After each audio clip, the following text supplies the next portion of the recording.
কেমন স্বাদ হয়েছে? খুব স্বাদ। হ্যাঁ, মাংসের থেকেও বেশি স্বাদ হয়েছে। খেয়ে শেষ করে নাও, আবার দেবে। হ্যাঁ,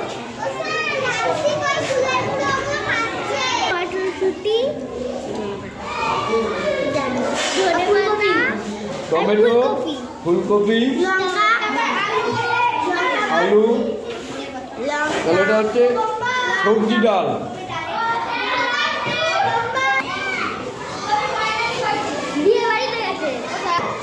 এরকম খাবারই প্রত্যেকদিন রান্না করবো। প্রতিদিন? প্রতিদিনই ভেজ ডাল?